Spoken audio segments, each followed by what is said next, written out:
Bonjour et bienvenue au Château de Prangin. J'ai le plaisir de vous accueillir au vernissage en ligne, pandémie oblige, de notre nouvelle exposition Games. Games s'adresse au grand public désireux d'en apprendre plus sur cet incroyable phénomène de société que sont les jeux vidéo. Que vous soyez joueur ou non, cette exposition est pour vous. Les enfants et les adolescents apprendront pourquoi les adultes se font parfois du souci. Les enseignants et les parents pourront se rassurer, ils comprendront mieux les motivations des joueurs et découvriront que les jeux vidéo ont même plein de vertus. Je vous invite à me suivre.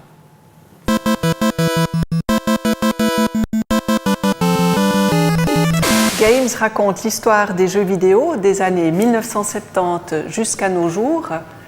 L'expo propose des approfondissements thématiques et un espace de réflexion où, confortablement installé, vous pourrez entendre des spécialistes aborder diverses facettes des jeux vidéo en Suisse. Vous rencontrerez également des acteurs de l'industrie vidéoludique suisse et, last but not least, vous pourrez empoigner vos manettes et jouer par vous-même à toute une série de jeux et tester même des prototypes de jeux créés par des étudiants de la Haute École d'Art et de Design de Genève.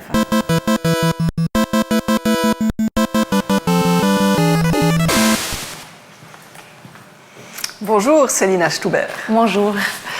Célina, tu es la commissaire de cette exposition. Tu joues volontiers aux jeux vidéo. Qu'est-ce qui te fascine tant dans ce média ? Alors, ce qui m'a toujours fasciné, c'est cette diversité et complexité que le monde des jeux vidéo offre. Et c'est une diversité qui s'est développée pendant les dernières 50 ans. Au début, les premiers jeux vidéo, comme par exemple Pong, étaient très abstraits et faciles, mais en même temps assez difficiles à manipuler, comme vous pouvez le voir vous-même dans notre exposition. Et aujourd'hui, il y a un grand nombre de genres et de thèmes qui sont traités dans les jeux vidéo. C'est-à-dire, on peut par exemple, comme ici dans The Sims, on peut simuler une vie virtuelle. Dans d'autres jeux, on peut se rencontrer en ligne avec des amis ou on peut remplir une mission. Et on peut dire que les possibilités sont presque infinies. Et dans notre exposition, on montre une partie de cette diversité et il y a une douzaine de stations de jeux où on peut jouer soi-même et découvrir ces mondes des jeux vidéo. Et Célina, en concevant l'exposition, qu'est-ce qui t'a le plus étonné ou qu'est-ce que tu as appris que tu ne savais pas déjà ? Alors il y a de nombreux aspects que j'ai appris en travaillant sur cette exposition.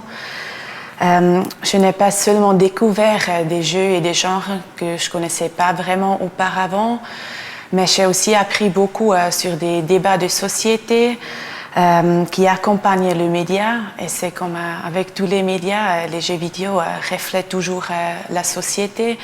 Et pour moi, ça, c'était vraiment un point qui était très intéressant à étudier. Et en même temps, ça m'a surprise de quel point le développement des jeux vidéo dépendait des évolutions technologiques. On peut les voir par exemple avec les premières consoles de salon. C'était seulement possible de les construire grâce au développement du microprocesseur, ce qui a permis de construire des ordinateurs plus petits et moins chers. Et vrai, on voit bien dans l'exposition l'évolution depuis le Smaky jusqu'à la Wii. Ici, on a vraiment fait des bonds de géants. Merci Célina Stouber. Merci.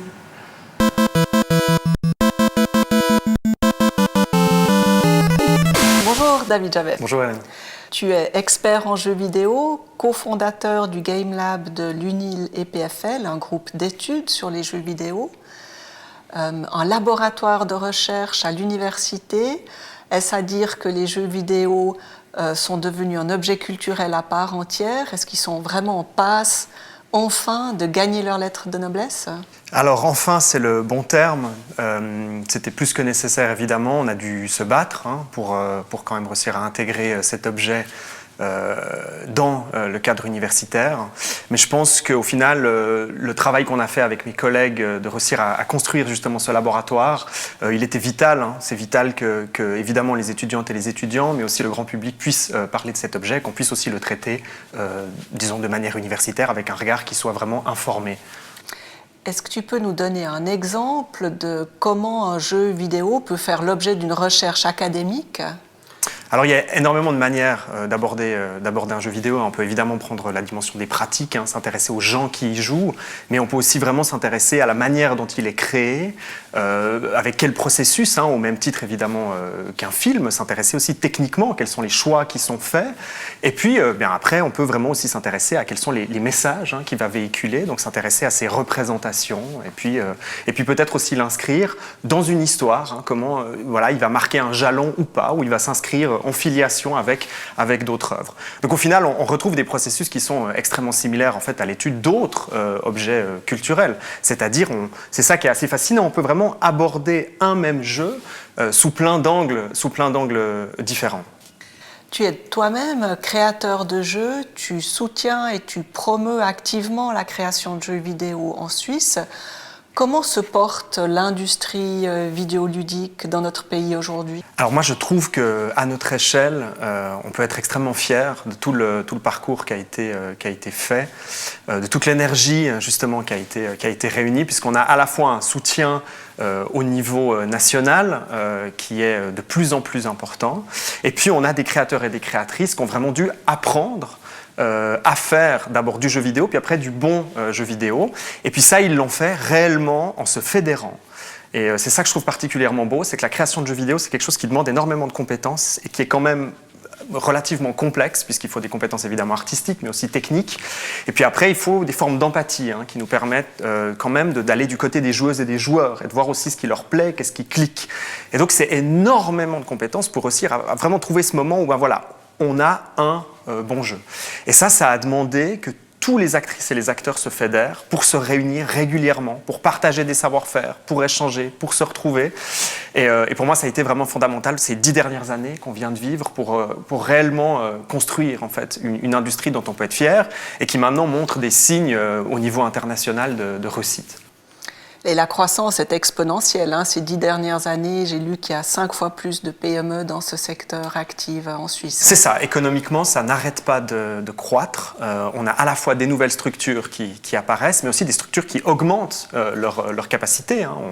On est passé d'une période où la moyenne était plutôt à 4, 5 personnes, et maintenant on monte à des structures à 10, 20 personnes. Alors, une fois de plus, c'est le jeu vidéo, donc on est dans des logiques un peu d'accordéon, si tu me passes l'expression ou la métaphore, c'est-à-dire qu'on a des moments de pré-production où on est plutôt sur des équipes petites, et puis après, des moments de production où les équipes augmentent, puisqu'évidemment, il faut produire les éléments, et puis après, on repasse dans des équipes plus petites. Donc ça veut dire qu'il est aussi évidemment fondamental que tout le monde se connaisse et qu'il y ait des bonnes logiques aussi de communication pour aussi garantir qu'on est capable de réemployer des personnes qui sont peut-être sorties justement des studios en post-production et qui vont pouvoir apporter leur savoir-faire par la suite. Merci beaucoup, David Javet. Merci. Bonjour Marion Bareil. Bonjour. Vous êtes cofondatrice de Tourmaline Studio, un studio indépendant basé à Genève. Vous représentez cette incroyable vitalité de la scène et de l'industrie vidéoludique en Suisse romande. Première question, comment vous êtes-vous retrouvée à travailler dans ce domaine ? En fait, les jeux vidéo, c'est quelque chose qui me passionne depuis que je suis toute petite et qui passionne aussi Camille Attard, mon associée. Et on s'est rencontrés pendant nos études. Et l'idée nous est venue de fonder un studio pour créer des jeux qui nous ressemblent, des expériences ludiques innovantes sur des supports peu conventionnels et des expériences conviviales. Et puis, qu'est-ce qui vous fascine dans le fait même de créer un jeu et un peu comment se déroule une journée type de Marion Bareil ? Alors, je ne sais pas si j'ai vraiment une journée type. Je suis co-gérante d'un studio, du coup, et à la fois game designer, donc j'ai des journées créatives et d'autres moins. En tout cas, quand je travaille sur un jeu, ce qui me plaît en fait dans ce domaine, c'est de collaborer avec plein de professionnels différentes, et de créer une œuvre totale. Le jeu vidéo, ça implique de créer du son, de programmer, de créer du design d'interaction, des graphismes, de la narration. Et je trouve que ça fait une expérience de travail enrichissante et ça produit des objets très riches. Et puis, les jeux que développe le Tourmaline Studio sont des jeux qui ne se jouent pas forcément sur une console ou un PC ou une tablette.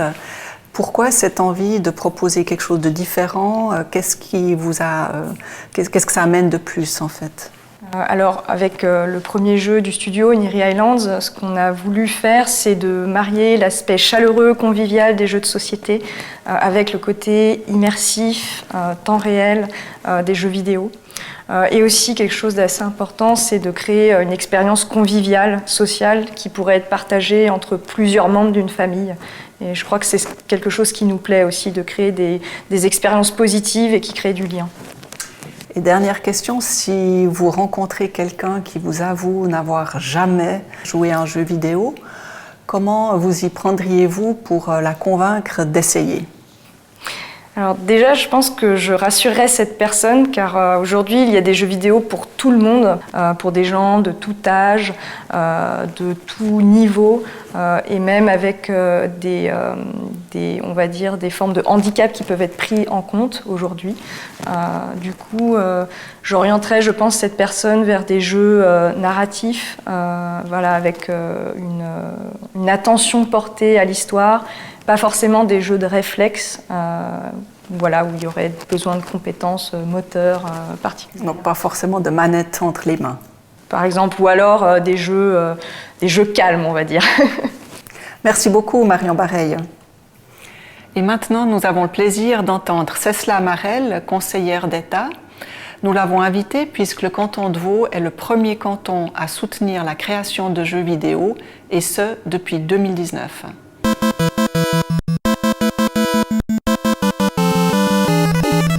Bonjour à toutes et tous. Il y a quelque chose de savoureux à imaginer inaugurer la nouvelle exposition Games qui ouvre ses portes au château de Prangin. Le château de Prangin, c'est un peu un temple de la culture patrimoniale et historique dans notre coin de Suisse romande. Alors une expo de ce genre, dans ce milieu mythique, ça donne vraiment le ton et ça en dit long sur la reconnaissance des jeux vidéo. C'est vrai que les jeux vidéo font partie prenante de la culture populaire. Et ça, c'est acquis de longue date et c'est d'ailleurs à ce titre qu'ils sont devenus un objet d'attention du côté de la recherche universitaire, notamment dans le cadre des Game Studies. Je pense ici tout particulièrement au Game Lab de l'Université de Lausanne. Et puis ça bouge aussi du côté des autorités politiques, puisque dans le canton de Vaud, et pour la deuxième année consécutive, on a distribué pas moins de 50 000 francs afin de soutenir différents projets en jeux vidéo. Ces soutiens, ils sont un vrai signal qu'on souhaite donner à l'échelle de notre canton. C'est la traduction de notre volonté politique en faveur de l'innovation et de la créativité numérique. Et puis ces soutiens, ils sont nécessaires parce que produire des jeux vidéo, ça ne s'improvise pas. Vous y savez, pour y parvenir, il faut réunir des compétences pointues dans des disciplines aussi variées que le dessin, que la musique, que l'écriture, la mise en scène et bien sûr aussi la programmation. Alors les personnes qui conçoivent des jeux vidéo doivent s'emparer des nouvelles technologies et les utiliser pour exprimer leur créativité dans un domaine qui, au niveau mondial, pèse encore plus lourd que le cinéma et la musique réunis. Alors c'est vrai, on n'y est pas encore au niveau de l'art lémanique, mais on y tend. On a d'ailleurs des hautes écoles qui s'intéressent au domaine et qui proposent des enseignements de qualité dans des disciplines artistiques et techniques nécessaires à la production de jeux vidéo. Et puis bon, on a beau être en 2021, on trouve encore parfois un peu de résistance à l'encontre des jeux et des jeux vidéo dans les milieux culturels. C'est un peu comme si le fait de jouer était considéré comme inférieur à d'autres activités relevant, elles, d'une culture plus noble, comme la lecture ou la contemplation d'œuvres d'art. Alors j'en profite vraiment pour en remettre une couche ici. Oui, le jeu vidéo est un vrai produit culturel à part entière. Et oui, certains jeux vidéo peuvent être considérés comme des œuvres avec lesquelles on interagit et on expérimente de manière ludique. Et c'est là, à mon sens, que se situe tout le génie de l'exposition Games au Château de Prangin. Une exposition qui nous propose de réfléchir à l'objet jeu vidéo, qui nous propose aussi de jouer. Et avec l'exposition Games, le Château de Prangin reconnaît l'existence d'un patrimoine vidéoludique qui a toute sa place dans nos institutions culturelles et nos musées. Il était temps. J'adresse donc un très grand merci à toute l'équipe du Château de Prangin qui a rendu cette exposition possible malgré les contraintes liées à la crise sanitaire. Et maintenant, à vous de jouer.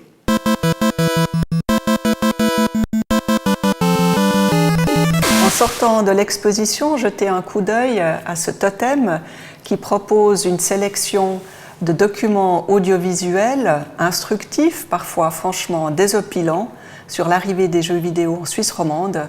Ils sont tirés des archives de la RTS. Un riche programme de médiation culturelle accompagne l'exposition. Vous trouverez toutes les infos sur notre site internet châteaudeprangin.ch. Premier épisode demain avec un tournoi de e-sport, un tournoi en ligne du jeu Hearthstone. En attendant d'avoir le plaisir de vous accueillir en chair et en os au Château de Prangin, je vous remercie de votre présence et vous souhaite une excellente soirée.